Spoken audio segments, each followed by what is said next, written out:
देखिए, मैं ऐसा मानता हूं, राजनीति बिनु धन बिनु धर्मा हरि समर्प्यो बिनु सत्कर्मा। जो लोग ये समझते हैं कि धर्माचार्य राजनीति नहीं कर सकते या मनाही है, वो गलत है, ये गलत है। आप भारत के इतिहास को नहीं जानते। जो लोग भारत के इतिहास को जानते हैं उन्हें पता है जितने भी बड़े बड़े राजा हुए हैं उनकी सदन में प्रत्येक संत महात्माओं ने ही उस सदन का संचालन किया है। और मेरी बात को आप झुठला नहीं सकते। अगर आप नहीं मानते तो रामायण पढ़िए, महाभारत पढ़िए, वेद पढ़िए, पुराण पढ़िए, आपको पता चलेगा कि प्रत्येक सदन में संत महात्माओं ने ही राजाओं को दिशा निर्देशन दिया है कि आप ऐसा करिए, और वो सदन में उपस्थित रहे। जब आजादी के बाद से जब से संत महात्मा सदन में नहीं गए, उसका ही दुष्परिणाम है कि आज 75 साल बाद हमें सनातन बोर्ड मांगना पड़ रहा है। काश उसी समय सदन में धर्माचार्य होते तो आज हमें ये सनातन बोर्ड के निर्माण की मांग नहीं करनी पड़ती। महाराज जी, एक प्रश्न है कि जैसे तिरुपति बालाजी लड्डू के विवाद के बाद सनातन धर्म बोर्ड की बात उठी, उसमें अखाड़ा परिषद के रविंद्र पुरी, उसके बाद आपका नाम आया और फिर पवन कल्याण जो कि उप मुख्यमंत्री है आंध्र प्रदेश के। क्या जो 16 नवंबर को आप बैठक करने जा रहे हैं उसमें कोई एकीकृत कोई संस्था है जो करने जा रही है, अलग अलग ऐसे सब कुछ हो रहा है? नहीं, मेरी बात सुन लीजिए, ये सभी सनातनियों का कार्यक्रम है। सनातन न्यास फाउंडेशन इसको कर रही है और उसके हम सनातन जब नाम आ जाएगा तो इसमें सब आ गए। इसमें जिन जिन का नाम आपने लिया है, रविंद्र पुरी जी पधार रहे हैं, उसमें स्वयं पधार रहे हैं रविंद्र पुरी जी।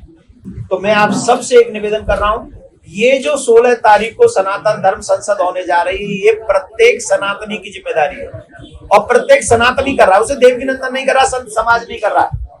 जितने भी लोग सनातनी सुन रहे हैं, ये समझ लें वो सनातनी कर रहे हैं, कोई संत समाज नहीं कर रहा है। जिस तरह से बांग्लादेश में हो रहा है, हिंदुओं पे हमला हो रहा है, मंदिरों पे वहाँ पे हमला हो रहा है, तौहीद रजा का जो बयान, क्या उसी कट्टरता की लाइन पर तौहीद रजा चलना चाहते हैं जिस तरह से उन्होंने आह्वान किया है? अब वो किस स्टाइल में चलना चाहते हैं मुझसे ज्यादा आप जानते हैं, आप सब पत्रकार हैं। अभी तो हम लोगों ने ये सुना था कि भाई 15 मिनट अभी खत्म नहीं हुए, सुना है आपने?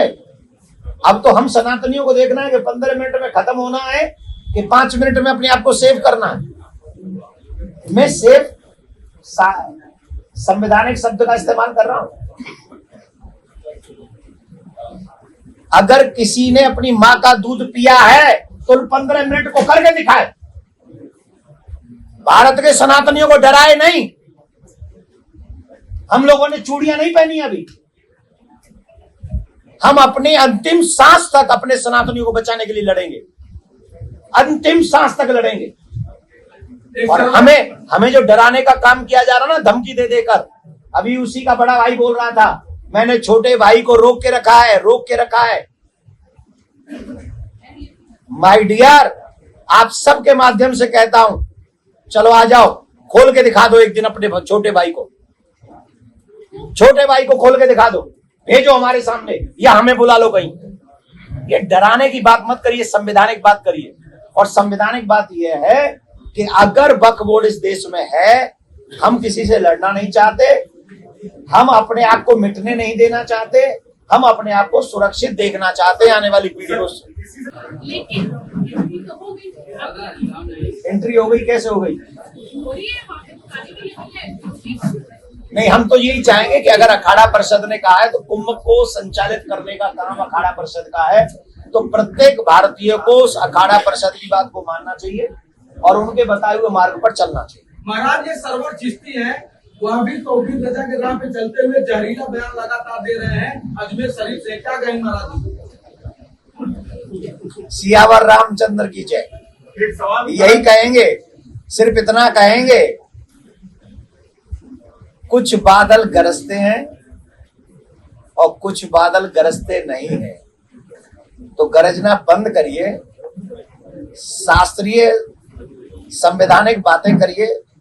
हम संवैधानिक बातें करना चाहते हैं।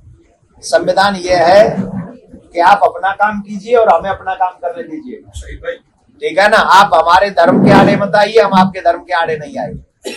हम सरकार से यही चाहते हैं कि वक्फ बोर्ड अगर है तो सनातन बोर्ड बनवाओ, जैसे राम मंदिर बना है वैसे कृष्ण मंदिर का निर्माण करवाओ, और जिन लोगों ने प्रसाद में मिलावट की है उन दुष्टों को सजा दिलवाओ जिससे आगे फ्यूचर में कोई ऐसा न कर सके। धन्यवाद।